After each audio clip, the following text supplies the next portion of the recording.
Depois da saída de Getúlio Vargas em 1945, quem assume o poder é José Linhares, que era presidente do Supremo Tribunal Eleitoral. A Constituição era a de 1937, autoritária e centralizadora, que não previa a figura do vice-presidente nem do presidente do Senado ou da Câmara. Em dezembro, acontecem as novas eleições que levam o general Eurico Gaspar Dutra ao poder.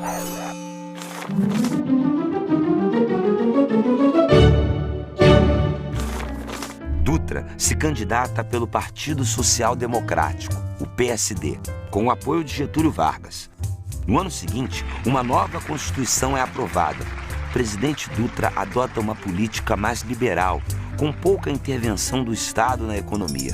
Com isso, desagrada os colegas de partido e se aproxima da União Democrática Nacional, a UDN, um partido conservador que fazia oposição a Getúlio Vargas. O governo Dutra faz obras como a construção da Companhia Hidrelétrica do São Francisco e a pavimentação da estrada que liga São Paulo ao Rio de Janeiro.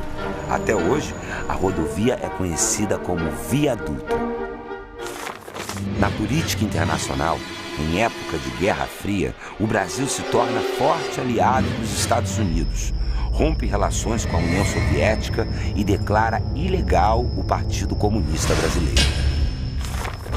Internamente, com a intenção de combater a inflação, o presidente lança o Plano SALT, que previa investimentos em saúde, alimentação, transporte e energia.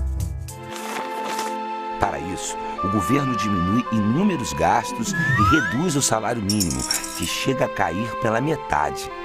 A popularidade do presidente cai junto. Em 1950, Dutra termina o mandato e tem que passar a faixa para o novo presidente eleito, Getúlio Vargas, que na época já era seu desafeto.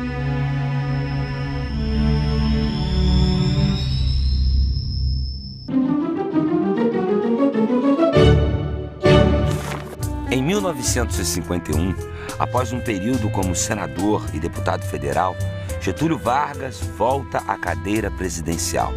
Sua campanha retoma as temáticas que lhe renderam a fama de pai dos pobres. A política nacionalista de Getúlio era acusada de promover a esquerdização do Brasil. A presença de João Goulart como ministro do Trabalho e sua forte ligação com os sindicatos de trabalhadores reforçam as críticas. Vargas enfrenta forte oposição da União Democrática Nacional, a UDN, personificada na figura de Carlos Lacerda, que era dono do jornal carioca Tribuna da Imprensa. O presidente sofre um bombardeio de críticas.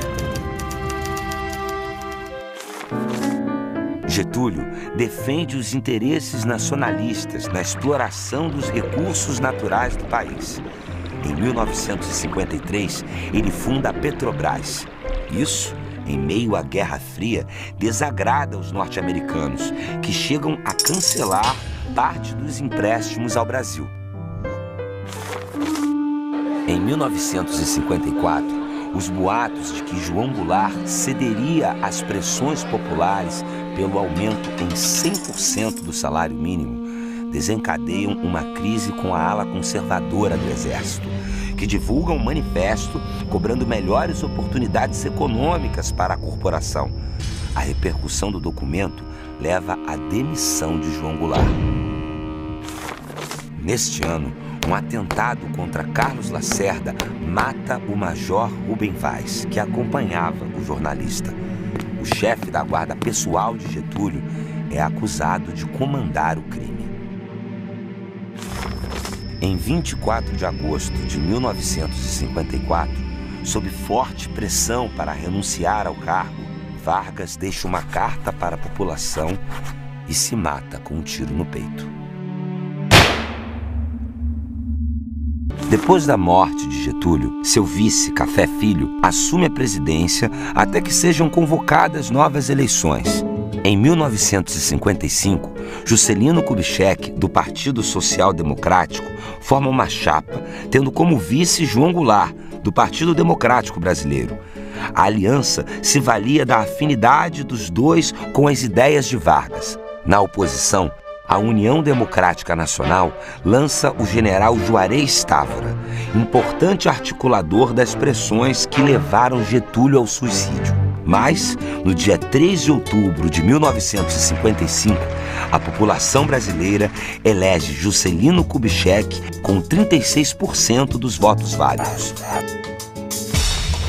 A UDN, insatisfeita, acusa irregularidades no processo e resolve articular um golpe de Estado com parte das Forças Armadas. Enquanto isso, Café Filho sofre um infarto e sai de licença. É substituído por Carlos Luz, presidente da Câmara dos Deputados. Luz se articula com os golpistas das Forças Armadas para depor o ministro da Guerra, general Henrique Lott.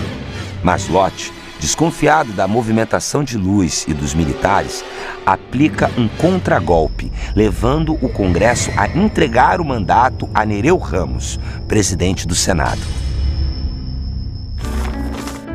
Café Filho tenta retomar a presidência, mas o Congresso implanta estado de sítio para garantir a posse de Juscelino Kubitschek.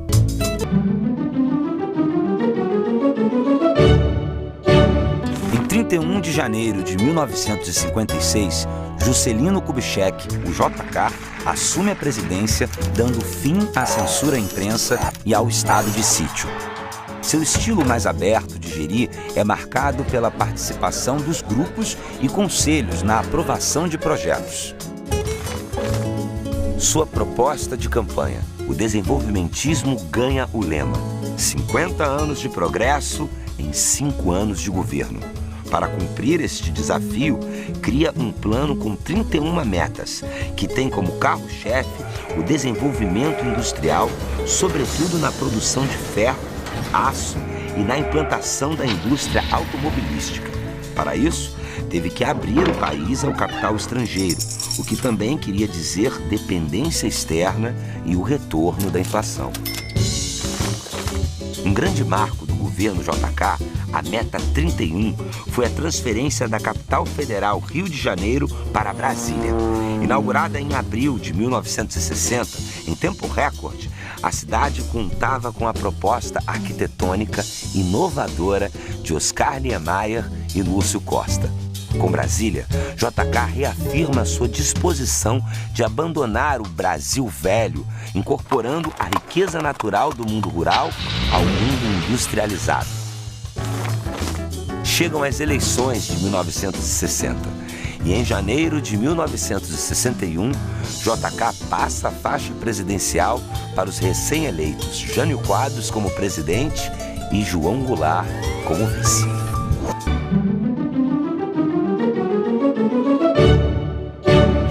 Jânio Quadros é eleito presidente em 1960 pelo Partido Trabalhista Nacional.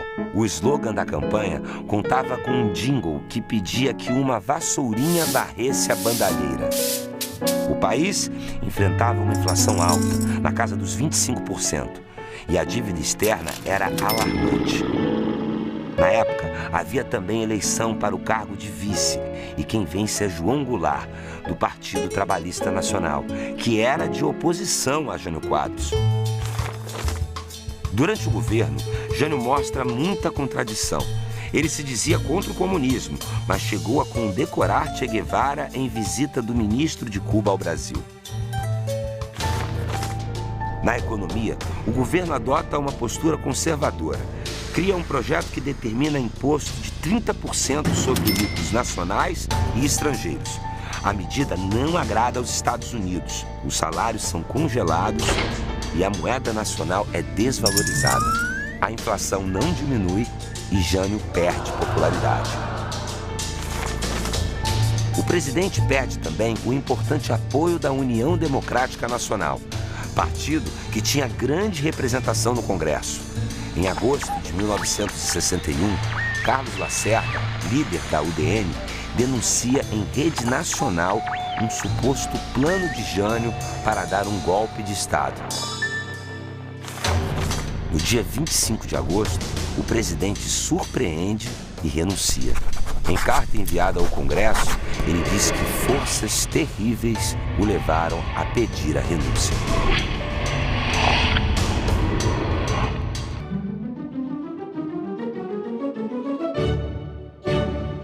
Quando Jânio Quadros renuncia à presidência, João Goulart, o vice-eleito, estava em viagem oficial na China comunista. Os ministros militares tentam impedir a posse de Jango, como Goulart era conhecido, alegando um suposto envolvimento dele com o comunismo internacional. Leonel Brizola, governador do Rio Grande do Sul e cunhado de Jango, organiza uma força-tarefa envolvendo o Exército do Estado para garantir a posse do vice-presidente. O movimento se espalha pelo país e o Congresso garante a posse de Jango, mas em um regime parlamentarista, em que o poder seria exercido de verdade por um primeiro-ministro. João Goulart assume em 8 de setembro de 1961. Tancredo Neves é indicado como primeiro-ministro. A época era de polarização mundial entre capitalismo e socialismo. Jango reata relações com a União Soviética e se manifesta contra o plano de invasão a Cuba, proposto pelo presidente americano John Kennedy. No plebiscito de janeiro de 1963, a grande maioria da população vota contra o parlamentarismo. Sem a figura do primeiro-ministro, Jango ganha mais poderes. Internamente, o presidente lança o projeto das reformas de base, que previam medidas para acelerar a reforma agrária, aumentar salários e estabilizar a economia. O governo aprova a Previdência Social para trabalhadores rurais. O movimento popular e sindical pelas reformas aumenta. Em 13 de março de 1964, Jango discursa para 150 mil pessoas na Central do Brasil e promete colocar em prática as reformas de base. Logo depois, acontece a Marcha da Família com Deus pela Liberdade, em São Paulo. Uma manifestação conservadora que pedia a saída do presidente. Em 31 de março, militares de Minas Gerais iniciam uma movimentação de tropas em direção ao Rio de Janeiro. A intenção era tomar o poder. O movimento começa a crescer entre as forças armadas do país inteiro e tem o apoio dos Estados Unidos nos bastidores. Jango se declara incapaz de resistir ao golpe e se refugia no sul do país. No dia 1º de abril começa, então, um longo período de ditadura militar no Brasil.